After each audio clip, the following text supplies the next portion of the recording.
vou dar aqui nosso boa noite oficialmente.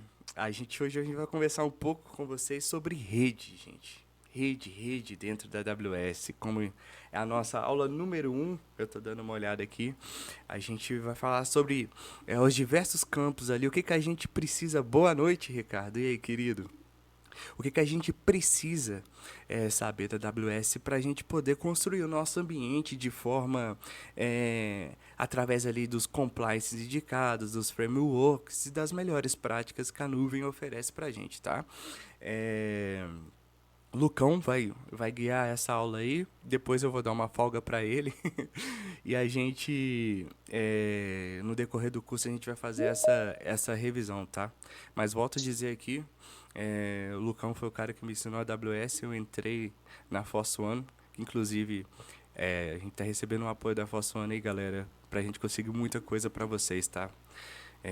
Vem novidades bacanas aí. E quem for fazer a prova, vamos ver se na esperança da gente sortear um voucher, tá?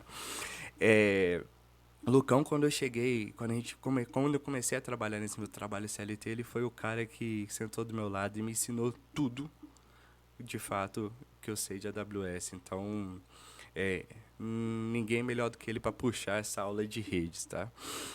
Então, Lucão, muito boa noite, meu querido. É bom ter Boa aqui noite, você. Dogão. Tá bom, o dia inteiro comigo, né? Eu vejo mais o Pois Lucão que a é, minha cara. esposa, gente. A gente já tava hoje trabalhando normal, agora estamos Exatamente. aqui de novo. Vamos embora, é isso daí, Ah, parceria, é minha isso mesmo. esposa vai ficar com ciúme de mim. Vamos É, lá. sabe, muito boas suas palavras, Dogão.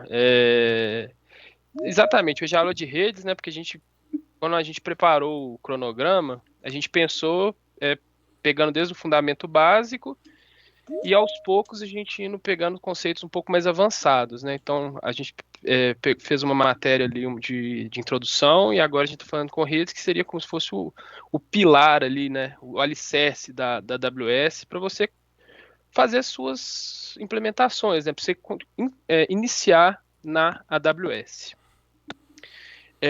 Muito bom que você falou também sobre alguns conteúdos extras, então realmente eu acho que é, sempre fiquem atentos ali ao LinkedIn, ao WhatsApp e acompanhando as aulas ao vivo, que a gente está tentando ao máximo trazer novos conteúdos aqui para todo mundo, né? No caso, se for voucher, algum tipo de sorteio, mas a nível de conteúdo para Com todos, certeza. que vai ser sempre gratuito. Vamos começar então, pessoal? É, tá gravando aí, Dogão? Tô gravando aqui. Tá gravando aí? Fechou. Tá piscando, tá gravando. Ah, então tá bom. Então vamos lá, pessoal. Então, iniciando aqui, a gente vai só trazer um conceito aqui bem básico de redes, tá? Não vou me alongar muito no conceito de redes. Eu acho que é um conceito extremamente importante. Eu conversei durante essa semana com algumas pessoas, né, e aí o que eu mais fui falando é o seguinte: não se atenha somente a esse conhecimento que você está vendo aqui, tá? Tem muito conhecimento que está solto por aí na internet, Com em certeza. livros, vídeos no YouTube, blogs. Então, não se atenha somente ao que você vê, que você está vendo aqui e se aprofunde nesse estudo, tá? Eu acho que rede é importantíssimo, tá? Importantíssimo para qualquer tipo de analista de sistemas, tá? Isso aí. Então, eu acho que isso aqui é único. Inclusive, né, a gente está vendo muito aí, surgindo muito profissionais de DevOps. Eu acho que o DevOps ele não é só desenvolvedor, ele também tem que ter uma carga alta de operações. Isso aí. Então, se aprofunda nesse estudo de redes, tá, pessoal? O que eu vou falar aqui é basicamente vou explicar um conceito para trazer depois para a AWS, beleza? Então a gente está falando aqui, eu estou colocando aqui o que são redes de computadores. Redes de computadores, de uma forma bem geral, elas são conexões de dispositivos que permitem compartilhamento de dados, tá? E aí, a nível de recursos e serviços, tá? Então você vai ter basicamente um dispositivo que consegue comunicar com outro dispositivo através de uma forma física ou de uma forma que a gente chama, pode até ser, por exemplo, um cabo de fato, ou pode ser via Wi-Fi mesmo, tá? Então, o que a gente está falando de redes é esse tipo de compartilhamento, né? Então, internet é o que permeia toda essa rede. toda essa possibilidade de comunicação, beleza? Quando a gente está trazendo um pouco mais a nível um nível conceitual, a gente tem que separar duas coisas, tá? Que é o conceito de LAN e é o conceito de WAN, tá? LAN é o que a gente chama de Local Area Network, tá? E assim, essa sigla ela é falada como LAN. Então, o Local Area Network é basicamente rede de área local, tá? Então, é uma área que exatamente que vocês precisam entender, que ela é local. Uhum, Ou seja, ela é um compartilhamento de rede a nível uhum. doméstico, a nível de pequeno porte, Uma tá? lan house, Lucão, se enquadraria aí, no caso? Uma LAN house se enquadraria como uma LAN. O Aí, que eu tenho aqui na minha casa se enquadraria como uma LAN. perfeito, perfeito. Isso aí. Galera, eu não sei qual que é a faixa etária do pessoal aí, mas antigamente a gente tinha que ir pra Lan House jogar videogame, então acredito aí que pelo menos tem alguém aí de acima de 30 anos aí que sabe do que eu tô falando. Galera nova hoje em dia, eu acredito que. É. Olha lá, a Jogar um galera tá CSzinho na falando LAN aí. house, com certeza. Exatamente. Ó, Exatamente. bom Aí todo demais. mundo aí já viu. Ah, galera, tá Aí todo o mundo aqui. pessoal do Tamo todo mundo CS em aí. casa. Uhum. É basicamente isso. O melhor exemplo para a gente entender é como se fosse uma rede doméstica, né? Uma rede que ela é considerada uma rede local mesmo, tá? E quando a gente está. Por isso que a gente tem que separar dois conceitos, de LAN e de WAN. O WAN, esse W é de wide, que é basicamente é longo, basicamente, né? Então são redes grandes. Então o LAN seria uma rede local e o WAN seria uma rede grande, tá? Uma rede de computadores que são interligadas pelas LANs. Então, no final das contas, o que vai fazer parte da WAN são as redes LANs, tá? Dentro desse conceito, existem muitas variações desse tipo de conceito, tá? Principalmente quando a gente está falando por meio corporativo. Então, muita gente vai atribuir a LAN como uma rede ali corporativa local.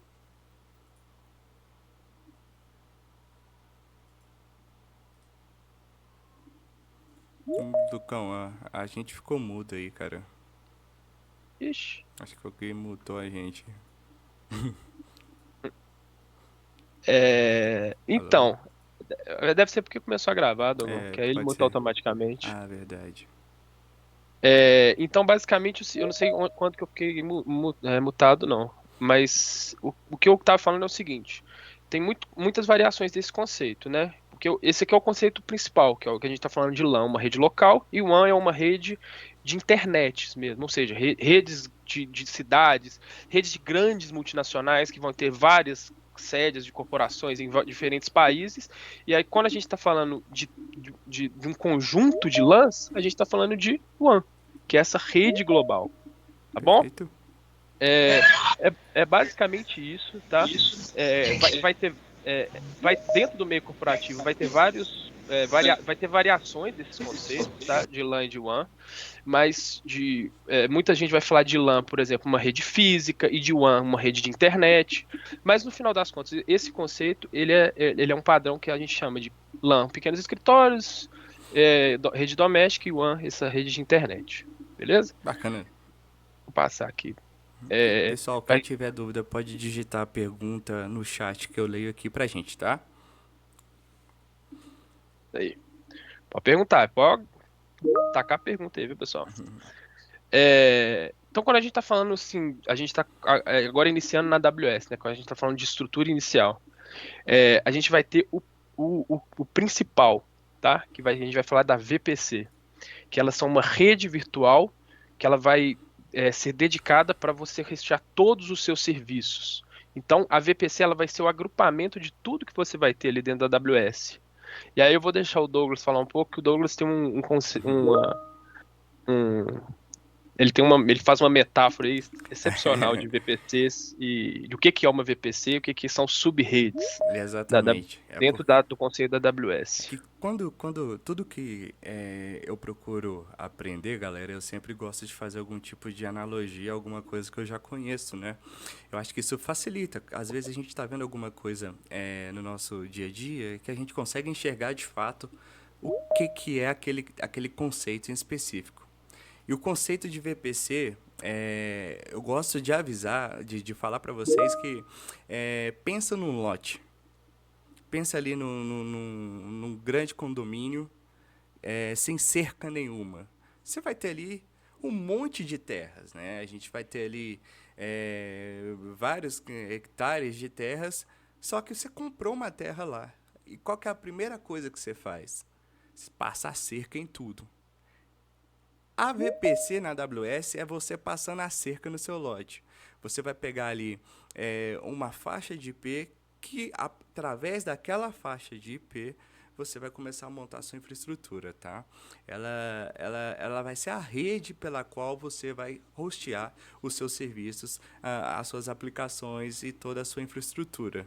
E dentro dessa cerca, agora que você já tem o seu terreno, a gente precisa fazer o quê? A gente precisa mapear as coisas, correto? Então, bom, eu vou fazer uma casa nesse terreno, eu vou fazer uma piscina. Então, o que que eu vou fazer? Ah, obrigado, Maria. O que que eu preciso fazer? Eu preciso ali separar o meu terreno em partes. Então, eu faço ali outras marcas, por exemplo.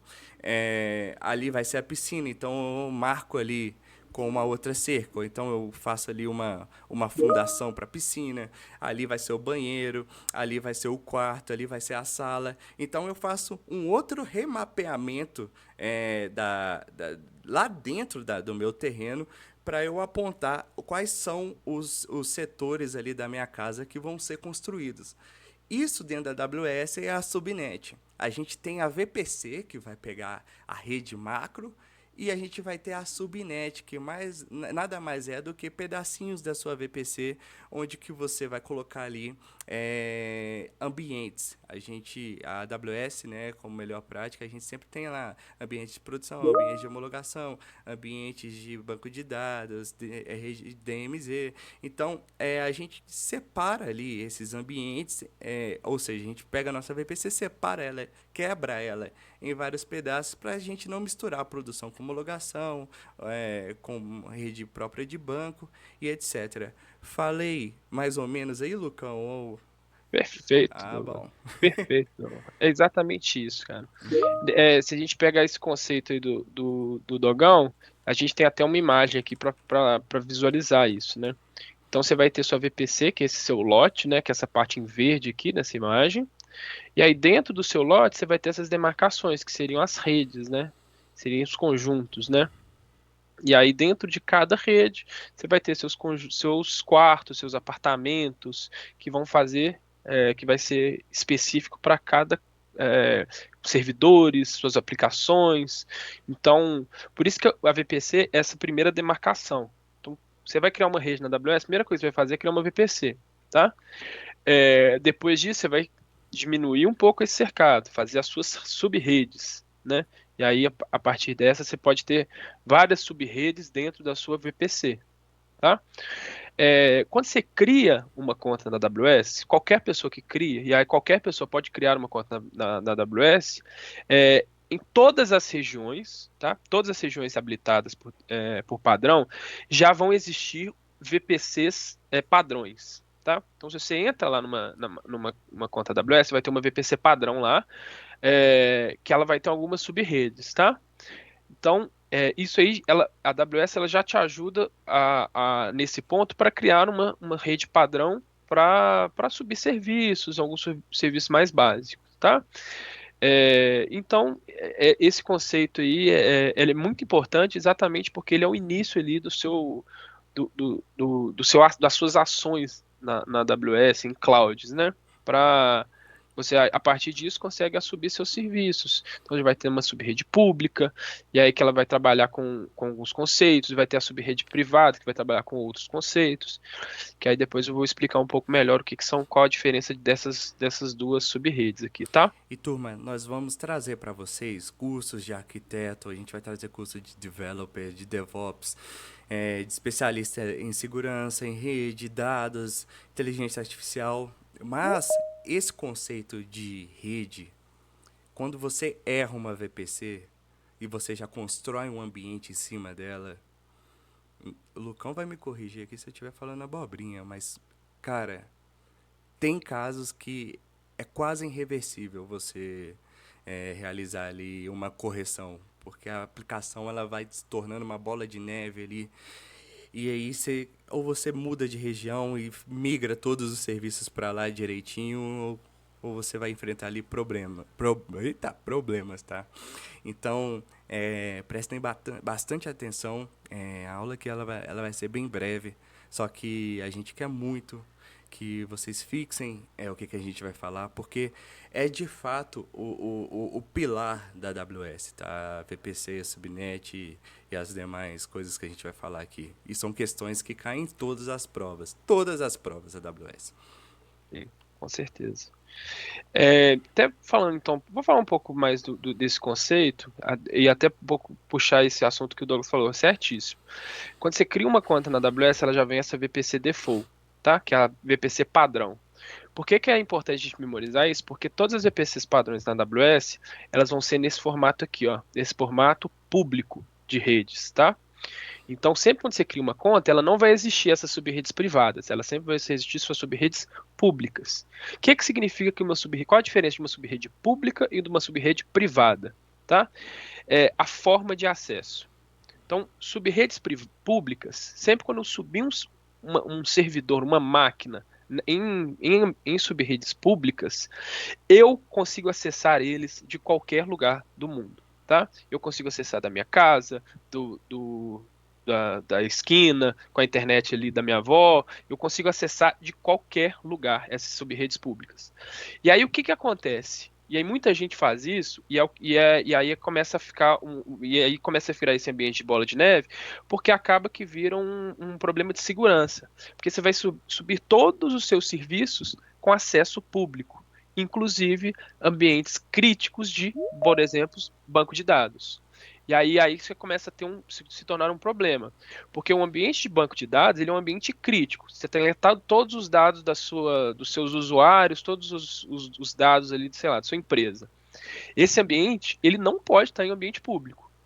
Tá? Então, assim, por isso que isso já começa a virar uma bola de neve. E é por isso que é muito bom familiarizar esses conceitos de público, privado, esses conceitos de VPC, subnet, e isso cai sim na prova. Inclusive esse conceito de público e privado. Tá? Até na practitioner, na prova principal, na prova inicial, ele já cai um pouco dessa diferença desses conceitos. Beleza? Eu já vou passar para o próximo slide aqui, que agora é o seguinte. Beleza, a gente criou a nossa VPC, a gente criou as nossas redes, e agora a gente já consegue colocar nossos serviços dentro da AWS. Beleza? E a partir de agora eu já tenho meu ambiente na AWS. Eu já tenho minha VPC criada. Ela tá bonitinha lá na AWS. Bonitinha ela lá com meus serviços. Eu tenho um site ali, WordPress rodando na AWS. Porém, eu quero fazer uma conexão desse ambiente AWS e minha empresa, tá? Como que eu vou fazer essa conexão de forma privada e segura? Porque eu não quero ficar acessando via internet, tá? Eu quero acessar de forma privada, porque eu tenho um banco de dados lá que eu não quero ficar acessar esse banco via internet, só que eu quero acessar da minha casa. Como que eu faço isso? Deixa eu só adiantar. Aí, depois eu volto naquele outro slide, tá? Eu vou fazendo uma conexão privada através de VPN. Eu acho que todo mundo já ouviu falar nesse conceito de VPN, né? Que ela basicamente a VPN ele vai fazer uma conexão privada e encriptada entre uma localidade X e uma localidade Y, tá? A VPN ela trabalha com esse conceito e isso é o padrão de uma VPN. Na AWS eu consigo fazer esse tipo de conexão também. E aí vai ser através de um serviço que chama VPN Site to Site. Esse é o nome desse serviço, tá? Que é VPN, que ela basicamente ela vai fazer uma conexão privada entre minha localidade e a minha VPC. E ela tá linkada a uma VPC. Por isso que é importante esses conceitos estarem bem amarrados. E aí, se vocês voltam um pouco na aula zero, que a gente ficou falando ali de conceito de nuvem pública, de ambientes de cloud, de ambientes híbridos. O que é um ambiente híbrido? Eu tenho a AWS e eu tenho minha empresa aqui que tem que tem alguns servidores aqui na minha rede local. Eu crio basicamente uma conexão privada entre esses dois ambientes. E aí eu faço um ambiente híbrido, tá? Que é basicamente utilizando essa conexão VPN, e aí eu faço essa conexão entre VPC e ambiente local, tá? É muito importante esse conceito também de VPN, tá? VPN site to site. Eu sei que a maioria já deve ter ouvido falar desse conceito de VPN, mas o importante é você saber que existe esse serviço VPN site to site, que ele conecta a minha VPC no, na minha rede local. Basicamente isso, tá? É. Alguém deve estar se perguntando se isso aí tem custo. Isso tem custo, tá? O custo vai variar de região. Virgínia normalmente é mais barato. Virgínia como um todo, né? Estados Unidos como um todo é mais barato que aqui para São Paulo, tá? Mas isso vai variar aí de situação para situação, mas tem um custo, sim. Com os serviços que a gente falou anteriormente, VPC, Subnet, esses serviços não têm custo algum. Você pode criar quantas VPCs você quiser, quantas Subnets você quiser, tá? Exato. E essa diferença de custo exatamente, né? Em São Paulo, se você quiser, São Paulo é mais caro, está linkado a imposto, tá? A Ana tá até falando aquilo. Desculpa, Lucão. Pode Mas falar. a Ana Cavalcante tá até falando aqui que ela achava que São Paulo era mais barato, porque era mais próximo. E isso É, faz todo sentido, tá, Ana? Realmente. Quando eu tava começando a aprender AWS, eu também pensava desse jeito. Acontece que a AWS ela é regida por um compliance internacional. E por conta disso, a localidade, a geolocalização enquanto data center que você está usando, ela não vai definir o preço de fato. Ela tem um preço fixo e tem impostos. Então, é mais caro para a gente aqui. Por quê? Porque o preço fixo mais impostos acaba gerando aí um valor maior para São Paulo com relação ao restante do mundo. Exatamente, Leandro, por conta dos impostos. Não quero desanimar ninguém, não, mas a AWS é a região mais cara, tá? A A São São Paulo é a Paulo região mais cara do mundo inteiro, tá, do mundo, gente? tá? Infelizmente. E Exato. aí, isso aí acaba que se torna um problema, tá? Falaram Porque aqui, no final das contas. na nuvem da Amazon, ah, Oi, Raul, pode falar? Raul? Pode falar, Raul. Acho que ele tava falando com outra pessoa. Ah, tá. Mas enfim, qualquer coisa É, pode me digitar aí, pessoal, que a gente pode, responde, tá? exato. Aqui a aula Pode ela é abrir. justamente feita para vocês e para vocês poderem tirar todas as dúvidas, tá? A gente faz aqui com todo carinho, a gente para aqui para qualquer dúvida que vocês tiverem. Podem perguntar. Quem quiser abrir o Pode também. microfone aí para perguntar, pode perguntar também, tá? Podem ficar à vontade, tá? É. E aí acaba que isso vai se tornando um problema, esse problema. Esse custo, ele não, essa questão de custo, pelo menos, tipo assim, a diferença de custo entre São Paulo e Estados Unidos, isso não cai na prova, tá? Essa questão de custo, ela pode cair se um custo de algum serviço específico, mas essa diferença de região para região, isso não cai na prova. Ô, Lucão, deixa eu só levantar uma questão aqui que o Leandro Venâncio tá falando, Claro. porque é uma questão muito interessante, tá? Ele fala aqui, sem falar do processo de regulação LGPD por conta de transferência internacional de dados. Isso um ponto muito interessante, né? Porque a gente tem alguns clientes, né, Lucão, que não Exato. podem atuar diretamente em Virgínia por conta do compliance por tipo de negócio. Então, às vezes você tem um banco, você tem uma financeira, às vezes você tem algum tipo de business que você precisa atuar apenas no Brasil por uma questão aí, às vezes, do Bacen ou então de algum órgão aí regulador. E acaba que você tem que ficar escravo dessa situação aqui de deixar seu ambiente totalmente em São Paulo. Aí não tem jeito, tá, gente? Que aí já é jurídico, não é mais o técnico. Isso existe muito, tá? É. Muitas empresas têm essa questão de regulação, então isso vai variar muito também. Vamos continuar então trabalhando nesses conceitos aqui. Quando a gente está falando de VPN site to site, a gente está estabelecendo uma VPN, né? Então a gente está pegando ali uma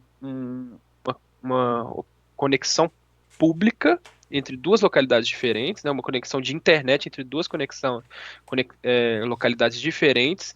E eu estou estabelecendo um túnel entre essas duas, que esse túnel é encriptado, beleza? Então, vamos pensar no conceito da minha casa aqui, por exemplo. Se eu quiser, tem vários serviços de VPNs, por exemplo, sei lá, NordVPN, tá? Eu aqui na minha casa eu consigo utilizar esse serviço. O que eu estou fazendo? Eu estou fazendo a minha operadora falar com a operadora aleatória, provavelmente, sei lá da Europa, não sei onde que é, ou dos Estados Unidos, e aí eu estou fechando um túnel privado, que é criptografado. Beleza? Então, a VPN, ela trabalha com esse conceito de estabelecer uma fonte pública para criptografar seus dados e transformar isso numa conexão privada e quase irrastreável. Beleza? Qual que é a diferença? E aí eu coloquei esse serviço aqui de VPN Site to Site e Direct Connect. Tá? Ela vai trabalhar com esse mesmo conceito de conectar a minha rede local e minha VPC. Beleza? O Direct Connect, ele vai fazer uma conexão dedicada. O que é uma conexão dedicada? É um cabo mesmo, é uma conexão física. Então eu vou ligar, eu estabeleço uma forma de conectar fisicamente, através de cabos de fibras, de um data center local, por uma VPC, por uma AWS. Beleza? E aí o que você ganha com isso? Cara, performance. Porque a performance, quando a gente está falando em VPN, eu estou falando no link da minha operadora. A minha operadora aqui é Valinet. Aqui eu tenho 100 MB de internet. Eu tenho 100 MB de internet. Tá? Então, eu vou ter no máximo 100 MB de internet. Agora, se eu estou contratando um link dedicado, cara, eu posso contratar um link dedicado até de 100 gigas, tá? E aí você vai ter esse range trabalhando, tá? Vamos pensar, você pode pegar 500, eu não sei quanto que é o mínimo de uma conexão dedicada, mas eu sei que tem menos de 1 giga, tá? A nível de megabytes até 100 gigabytes, tá? E aí vai variar também esse percentual. Ô Fábio, quando eu tô falando de irrastreável, eu tô falando porque eu tô estabelecendo uma conexão criptografada. Não que ela seja irrastreável, mas a conexão via VPN, quando eu tô falando de uma conexão pública, né, diretamente pública, ela fica muito mais vulnerável. Quando eu tô fechando uma VPN, essa tipo de conexão, ela fica muito mais segura, tá? E aí todos os dados que eu tô passando, e aí vamos trabalhar com esse conceito de ponto a ponto. Do meu ponto de origem até o ponto de destino, tudo isso está sendo criptografado em uma conexão ali que é muito mais difícil e muito menos vulnerável do que uma conexão pública diretamente ali que só Deus pode saber como que está indo esse tráfego e o que pode quem que pode fazer uma intermediação ali de acesso desses caras, tá? Então, Basicamente nesse conceito. Pode falar, Dogão.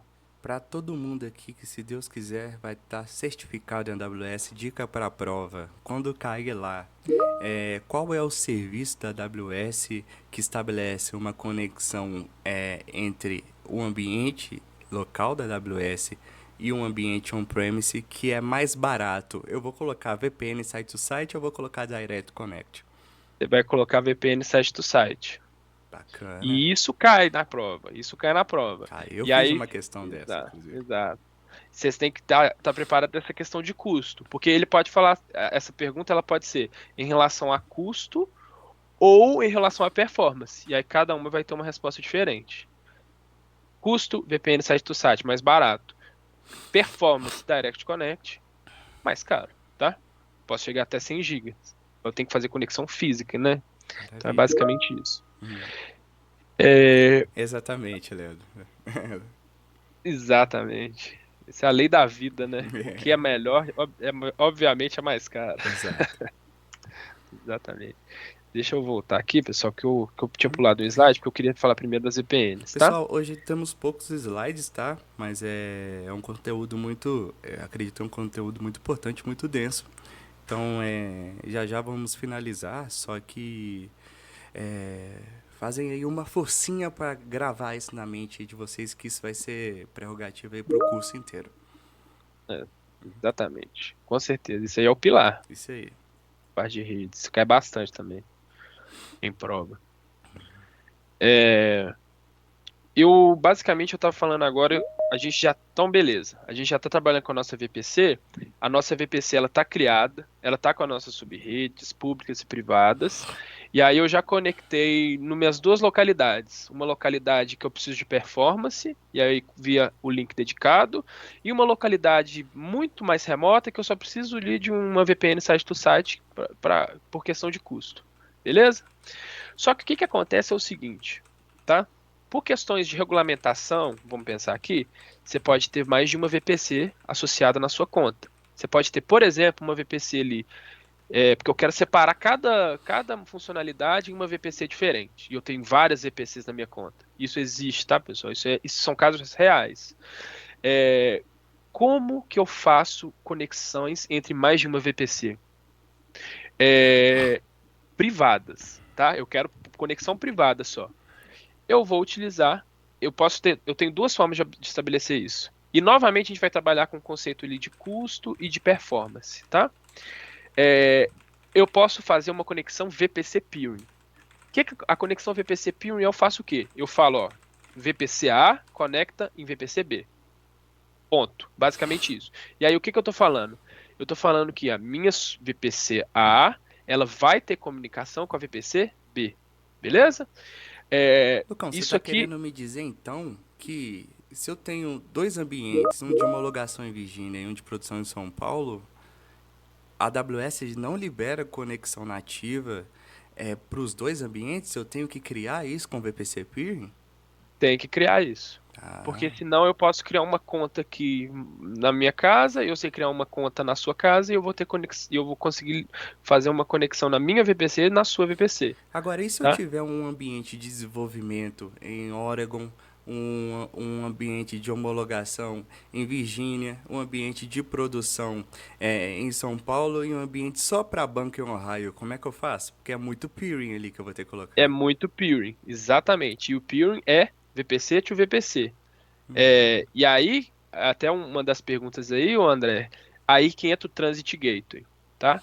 O Transit Gateway, ele vai ser caracterizado como se fosse um roteador, tá? Eu gosto muito de usar esse conceito de roteador para o Transit Gateway, beleza?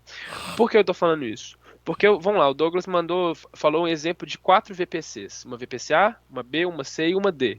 Se eu fosse fazer conexão via VPC Peer nessas 4, eu ia fazer conexão da A para B, da A para C, da A para D. Depois, a B para C, a B para D e depois da C para D. Não, já me perdi aí. Aí depois tem que fazer da A. Não, já nem sei mais Ih, agora. perdemos tudo. Já perdi. E aí, se eu tiver 10 VPCs, se eu tiver 30 VPCs, se eu tiver 100 VPCs, cara, é inconcebível você ficar fazendo VPC peering com muitas VPCs. E aí você vai surgir o Transit Gateway. Transit Gateway, ele simplifica isso. Eu vou ter um Transit Gateway, tô pensando nesse problema nosso aí que o Dogão levantou. Eu vou ter um Transit Gateway e esse cara, ele vai fazer essa conexão entre minhas VPCs. E aí eu coloco um Transit Gateway, que vai ser meu roteador central ali, e pronto. Aí eu vou fazendo interconexões entre minhas outras VPCs. Simplifico a gestão, tá? E aí, dessa forma, eu já consigo manusear muito melhor meu ambiente, tá bom? Isso aí vai variar de casos de uso, tá? Existem vários casos de uso para VPC Peering, existem vários casos de uso para Transit Gateway. O VPC Peering, o serviço em si ele não tem custo, tá? O serviço em si ele não tem custo. O Transit Gateway ele já vai ter um custo associado só por existir, tá? E aí, então, por isso que a gente vai trabalhando um pouco nesse conceito aí também de custo, tá? O Transit Gateway, ele pode assumir um pouco mais de performance do VPC Peering. Isso aí vai variar muito do que você está fazendo de transferência. Mas o conceito padrão dessas é que um VPC peering é VPC para VPC e o Transit Gateway ele forma como se fosse um conceito de roteador. Ele concentra ali todo o seu tráfego e ele ali faz redirecionamento ali das suas rotas, tá? Então, VPC1 precisa comunicar para VPC4. O que ela vai fazer? VPC1 manda informação aqui para o Transit Gateway, o Transit Gateway encaminha para VPC4. Agora, o VPC4 precisa comunicar com alguma coisa da VPC3. VPC4 comunica com o Transit Gateway e o Transit Gateway comunica com o VPC3. Tá? Isso aqui, por mais que a gente está falando de VPCs e várias. VPC, isso aqui pode ser feito entre outras contas, beleza? Então, tanto o VPC Peering quanto o Transit Gateway, eu posso estabelecer uma conexão entre outras contas. Ou seja, essa VPCA aqui do VPC Peering, ela pode estar numa conta A e a VPC B está numa conta B. Eu consigo fazer esse VPC Peering. Semelhante ao Transit Gateway. Eu posso ter aqui, ó. Aqui, nesse exemplo, ele está até falando, ó, tem uma conta aqui e tem uma segunda conta na direita. E aí eu posso ter um Transit Gateway que vai fazer essa comunicação entre outras contas. Beleza? Pois é, o Leandro está até falando essa questão de custo. Deixa eu só me alongar um pouquinho mais nessa questão de custo, que é o seguinte. O VPC Peer ele não tem custo. Mas mas vai ter um custo associado que é o seguinte: a AWS ela cobra uma taxa de dados que você comunica para fora, beleza? Ou seja, se eu estou na minha casa e aí eu estou mandando muitos dados para a AWS, isso não é cobrado. Porém, se a AWS tem lá e eu faço requisição de download da AWS para minha casa, esse vai ter custo na AWS. Ou seja, vai existir custo de saída de dados, beleza? Então é o seguinte, se eu tenho uma VPCA e uma VPCB, e aí eu estou comunicando, até a setinha aqui do mouse ficou bom, eu estou comunicando desse tráfego de saída, eu vou pagar o seguinte, eu vou ter custo de saída de dados da VPCA, porém, o que está chegando na VPCB não vai ter custo. Tá? Então esses conceitos aí, eles existem na AWS. Isso vai ser aplicado ao Transit Gateway também, tá? Essa questão de saída de dados. Só que além disso, o Transit Gateway vai ter o custo do Transit Gateway e o dado que é passado pelo Transit Gateway, tá? Então aí vai ter dois custos associados a mais ao Transit Gateway. Que, ó, por ele existir, por o serviço estar ativo e por todo o dado que trafega pelo Transit Gateway. Tá? Bacana demais. Perfeito. Essa parte aqui de VPN a gente já passou. E agora a gente chegou na parte de DNS. Tá? O que é DNS? Primeiro eu vou passar no conceito aqui de DNS, depois eu vou exemplificar o serviço de DNS da AWS. Tá? DNS é o que permite usuários e aplicações se comunicarem a sites por nomes ao invés de endereço IP. Então, se eu vou digitar google.com, eu não preciso saber que o IP do Google é 197.198.163.45. Chutei aqui um número, tá? Nem sei se é esse. Eu preciso saber o google.com. E lá no serviço de DNS do google.com tem todos os apontamentos. Ou seja, na hora que eu estou acessando um site, na verdade eu estou acessando um IP. Só que o DNS, ele está ali para facilitar na minha vida. Para eu não ficar sabendo o nome de IP nenhum para ficar digitando no Google. Um grande amigo meu me falou ele fez uma exemplificação que eu achei perfeito. Eu até coloquei esse nome aqui para entender bem essa questão de DNS. Eu não sei o CPF do Douglas. Eu não vou chamar o Douglas pelo CPF dele. Eu chamo o Douglas pelo Douglas. E Douglas aponta para um CPF. Entendeu? Então é basicamente esse conceito. O site também eu não vou saber o IP do site. Eu sei o nome do site. E o nome do site me joga para um IP. E aí, para facilitar a vida de todo mundo, existe o DNS, que é um sistema de nome comum para tudo. Por isso que vale ressaltar aqui, ter muito dev, então claro, né, só para deixar aqui alinhar, certinho aqui para todo mundo no mesmo nível. É por isso que quando você pinga o DNS, volta o IP do site, tá, pessoal? Exato. Porque na verdade você está pingando o IP. Exato. O DNS está ali para facilitar a sua vida. E o que faz isso na AWS? O que eu consigo? Eu tenho um serviço da AWS para fazer esse apontamento de DNS, né? Eu coloco registros de nomes apontado para IP, que ela é chamada de Rota 53, Route 53. Beleza? Ele é um serviço de DNS, ele faz exatamente esse tipo de gestão. Ele tem alguns features muito avançados também que permitem se fazer várias configurações e alertas. O padrão dele é que ele é um serviço de DNS, ou seja, eu aponto o meu nome para o meu IP. E aí eu consigo colocar um nome no meu site, né? Então o escolaaws.com.br, na verdade, ele é um IP. Ele está lá no serviço de DNS que é apontado para um IP. Tá? Perfeito. Deixa eu ver aqui. Eu acho que esse é o último slide, tá? Na primeira aula, na aula da semana passada, eu falei um pouco sobre o conceito de entrega de conteúdo, tá? E aqui eu vou falar mais um pouco. Como a gente está falando de redes, que é a parte do CDN. Existem vários serviços que fazem CDN, tá? Que é rede de entrega de conteúdo. Beleza? O serviço chamado dessa entrega de conteúdo da AWS é chamado de CloudFront. O que o CloudFront faz? Tá? Vamos lá, a gente tem aqui no Brasil inteiro uma região de São Paulo, beleza?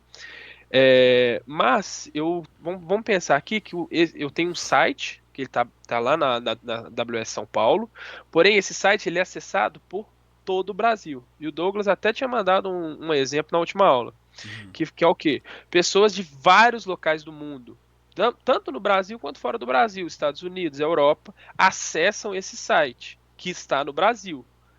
Quer dizer, o cara que eu acessando aqui, eu sou de Belo Horizonte, né? Então eu acessando de Belo Horizonte, em Minas, e o cara acessando lá da Europa, esse cara vai ter muito mais lentidão para acessar esse site do que eu. Beleza? Porque olha o caminho que os dados dele estão fazendo. O que a AWS faz, né? O que existe esse tipo de serviço de entrega de conteúdo que ajuda? Que é a parte do CDN, que é a parte de entrega de conteúdo. Ou seja, a AWS ela vai ter vários pontos de configurações, de vários pontos que são chamados de Edge Locations. O que são esses Edge Locations? Eles são localidades, são como se fosse uma antena ali da AWS, que vai armazenando ali dados, que são chamados dados temporários. Ou seja, eu tenho um site aqui em São Paulo e aí eu tenho um cara lá da Europa acessando ele. Esse cara acessa da Europa e aí ele tá vendo que tem muito tráfego vindo da Europa. E aí existe uma localidade ali na Europa que é chamada de Edge Locations, que ele vai fazendo ele grava esses dados ali nesses Edge Locations. Porque a próxima vez que um outro cara da Europa acessar esse site, ele entrega esse conteúdo de maneira muito rápida, muito mais rápida do que a primeira vez que o cara acessou, tá? E aí, esses serviços de entrega de conteúdo, tá? Eles fazem exatamente isso. Eles fazem uma entrega de conteúdo que eles armazenam os dados em cache, exatamente disponibilizando um acesso muito mais rápido, tá? Essa imagem, ela exemplifica muito bem isso. Então, o que essa imagem está falando? Eu tenho uma cloud AWS, tá nessa localidade aqui, e tem o meu usuário que ele está acessando um site específico. Só que olha a distância, uma distância de um país inteiro, né? Ele está acessando, beleza. Só que ele, na verdade, ele está acessando o Edge Location. O Edge Location ele está entregando na metade do caminho, provavelmente duas vezes a velocidade do que se não existisse o Edge Location, tá? É como se fosse o Cookies Insights, o Everton. Como se fosse uma. Demais, Everton, Exatamente. Nesse caso do Cookies Insights, né, quando a gente está falando de seu navegador, quando você acessa a primeira vez, ele armazena uma memória secundária esses dados de navegação, por exemplo, imagens. Porque a segunda vez que você for acessar, ele carrega muito mais rápido. E esse é o conceito. A diferença é que os seus cookies eles vai servir só para você e O Edge Location vai servir para qualquer um que for acessar a aplicação. E aí a ideia é exatamente você manter essa responsividade e todo mundo conseguir acessar rápido com o serviço de entrega de conteúdo. Vai ter custo? Vai. Isso aí também tem custo, né? Da mesma forma que, tirando a VPC e a subredes, todos eles são serviços que são custeados, tá? Acho que, então, isso também... Eu não vou lembrar, Dogão, isso aí cai na prova de Practitioner? A de Practitioner vai perguntar qual que é o nome do serviço da AWS que realiza entrega de conteúdo de CDN. Vai perguntar o nome do CloudFront, no caso, né? Pronto. Mas ele não vai te dar um caso real de uso, a não ser que a prova tenha atualizado, tá, pessoal? Mas ele não vai te dar um caso real de uso, igual a gente está vendo aí, para você fazer alguma resposta, tá? Mas o Lucão tá passando aí justamente para poder explicar para vocês mais a fundo também. Até porque ninguém aqui vai parar na Practitioner, não. A gente quer pelo menos todo mundo de arquiteto aí. Então, bacana. R$ 10 no Pix aí para a primeira pessoa que me dizer que me falar aí no chat. Que país é esse daí, ó? Que tá aí, ó, 3C e 3B.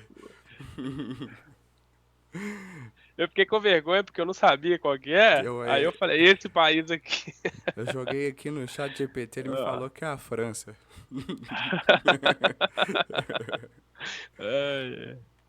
Nossa, Mas conhecimento de top. geografia não tá bom não, viu, Dogão? Nossa, e o meu? Mas top Deixa eu ver, demais, Lucão. tem mais uma aqui que é só mais uma parte mais básica. O André falou Canadá. Ó, eu não tô sabendo de nada não, viu? Acho que esse aqui é o último slide de fato, tá? Só pra gente falar um pouco então de balanceadores de carga, tá? Esses são os famosos load balancers, tá? Ou em português, balanceadores de carga. E vão existir 2 balanceadores de cargas na AWS. Na verdade, são 3, tá? Mas eu tô falando só de 2 porque tem um que ele já é um serviço muito antigo, que ele já tá quase em fim de suporte, que é o Classic Load Balancer, que ele não recomendo nem criar, ele nem cai em prova. Sempre quando você no final das contas, quando você subir algum serviço, no final vão ser esses 2: o Application Load Balancer e o Network Load Balancer. Qual que é a diferença desses 2? O Application é para aplicação. O network é para redes. O application, aí a gente vai novamente trazer um conceito aqui de redes de computadores. Por isso que eu falei muito para vocês expandir esse conhecimento que a gente está falando aqui, tá? O application, ele atua na camada 7, ou seja, na camada de aplicação. Eu carrego direto minha aplicação do site. Então, o Application Load Balancer, ele vai funcionar em 2 tipos de protocolo, que é o HTTP e o HTTPS, que são os protocolos de web service. Quando você acessa um site lá, é um protocolo de web service, é um HTTP ou HTTPS, beleza? O Application Load Balancer é para web service, beleza? E é isso. Para aplicações, essa camada 7.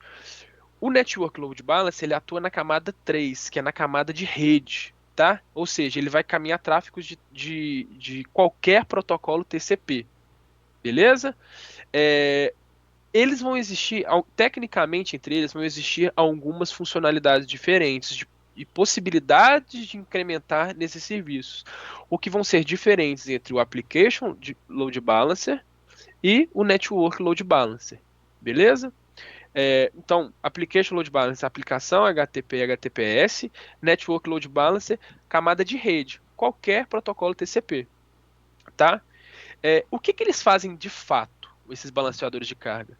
Eles vão balancear a carga entre meus servidores, tá? Então, vamos lá. Eu tô com, olha só que bacana essa imagem aqui. Aqui tem esse internet aqui, esse load balancer, ele está sendo acessado por 3 notebooks, beleza? E aí são 3 notebooks que estão acessando simultaneamente, tá? Eu, o Douglas e o Gabriel tá acessando ele, beleza? Então é uma acesso simultâneo, só que a gente tem cada uma localidade. O que o balanceador de carga vai fazer? Ele vai distribuir a carga que está chegando desse load balancer em servidores, tá? Em aplicações, nas minhas aplicações. Ou seja, para não tumultuar todas as minhas conexões em um servidor, eu vou colocar mais de um servidor sendo um destino desse load balancer, e aí o Lucas vai para esse primeiro servidor, o Douglas vai para esse segundo, o Gabriel vai para esse terceiro. E aí, se chegar o Leandro aqui para acessar, aí agora ele vai para o quarto, entendeu? Isso é muito importante, galera, porque isso daqui, de fato, evita que o site caia. Então, quando a gente tem algum site muito acessado, igual teve aí, por exemplo, agora no TRE, por exemplo, você precisa de um load balance aqui para fazer essa distribuição de servidores. Lógico, né? O load balance ali, ele vai jogar no número vai jogar o tráfego para o número de servidores que a gente tem. Se você tiver só dois, claro, você vai ter que aumentar a carga desses servidores para ele fazer a distribuição do tráfego.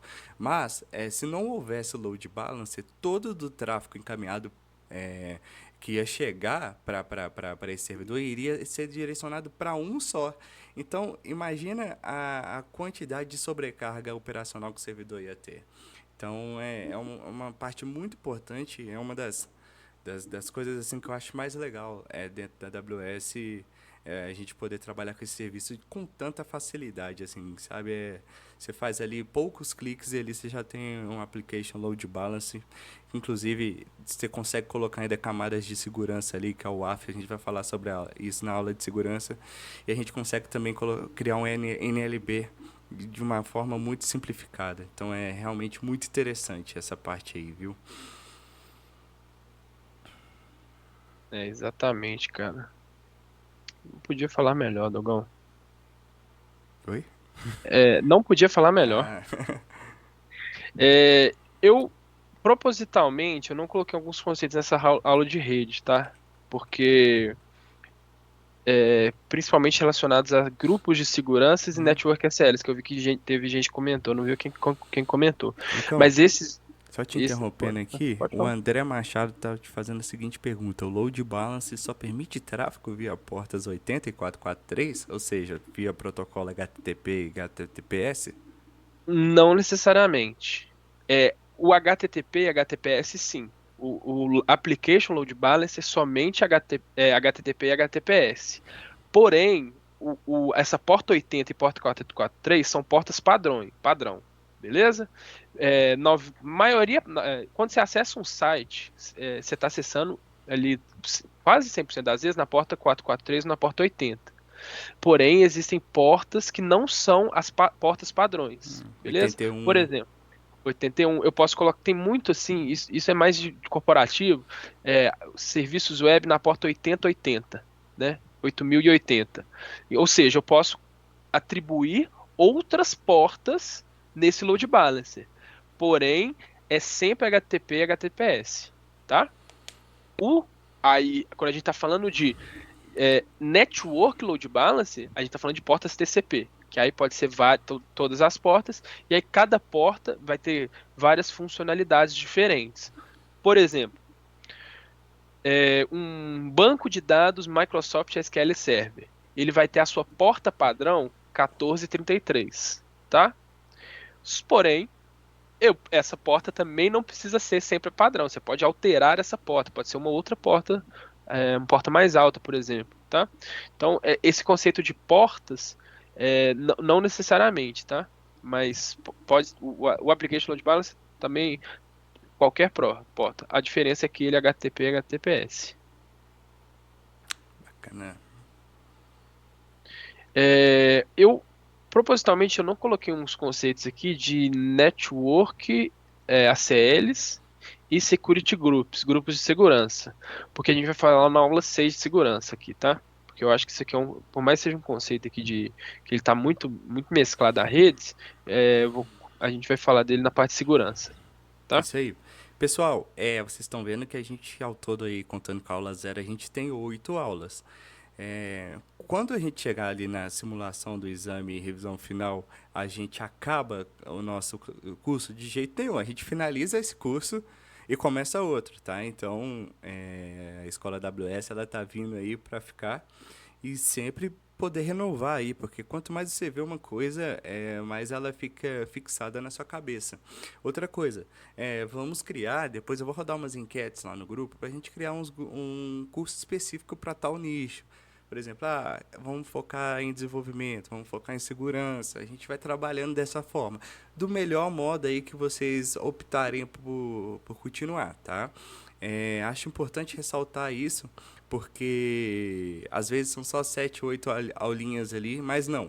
A gente vai continuar, a gente vai revisionar e criar outro curso. E é claro, quem está aqui com a gente desde o começo já viu que a gente está sempre aí procurando melhorar.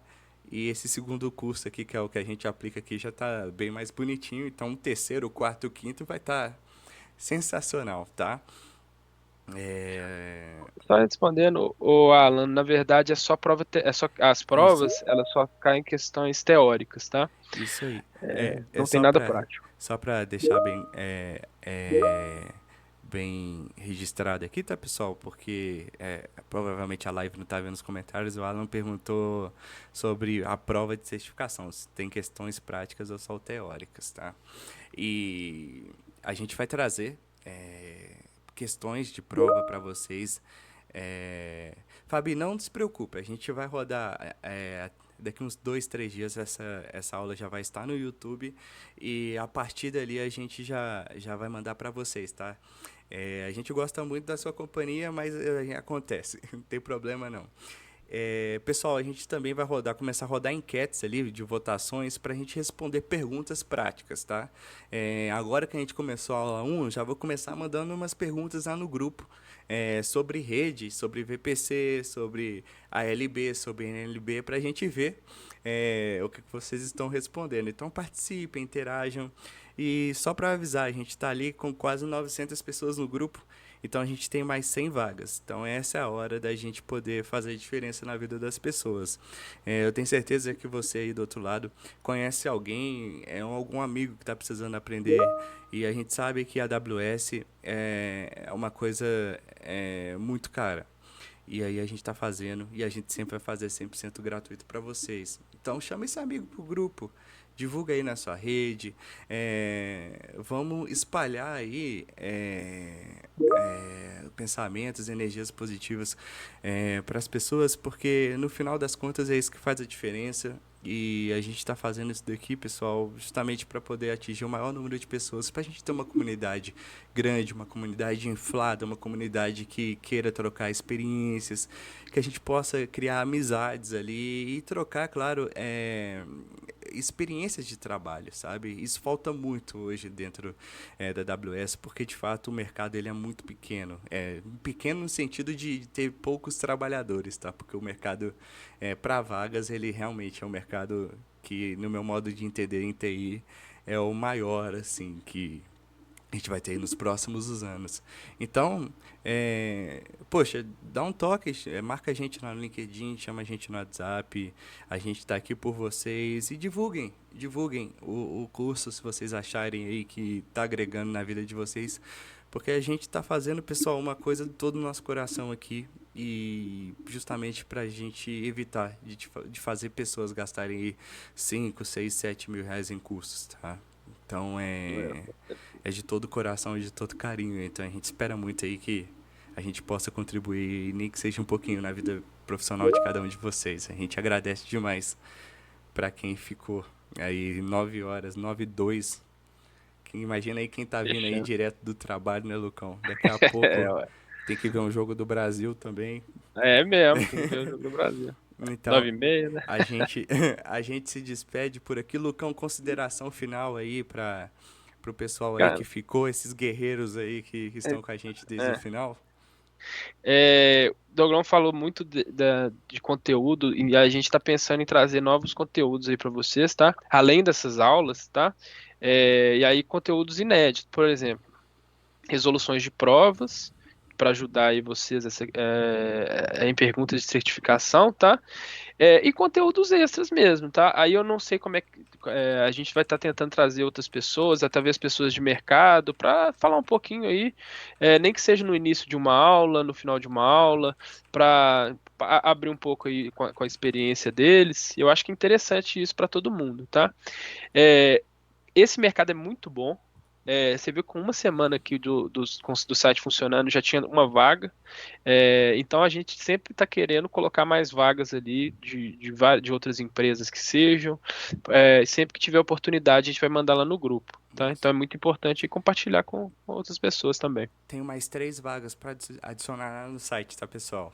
Então, corram atrás aí, não vai faltar material, não vai faltar apoio, não vai faltar incentivo aí no que vocês precisarem conosco aí. Lucão, mais uma vez obrigado aí, cara, pela... Isso não é uma aula, isso daí é uma prefeitura. Você é um pai Sensacional aí. presente. A gente agradece demais a sua participação, como sempre, honrosa. Lucão, cofundador aí da Escola AWS. Esse projeto aí só seria viável se tivesse aí um maluco aí junto comigo para aceitar. Então, obrigado Não, aí por tudo que você fez por mim, que tá fazendo aí pela turma agora. A gente agradece demais. E é isso, pessoal. Eu acho que por hoje é só. A gente vai marcar a próxima aula, a gente vai falar sobre computação e a gente manda a data lá no WhatsApp. Com relação a essa gravação dessa aula, daqui uns 2 dias mais ou menos já está aí no nosso canal do YouTube. Fiquem com Deus e tenham uma boa noite, turma. Um abraço. Valeu, pessoal. Abraço. Tchau, tchau.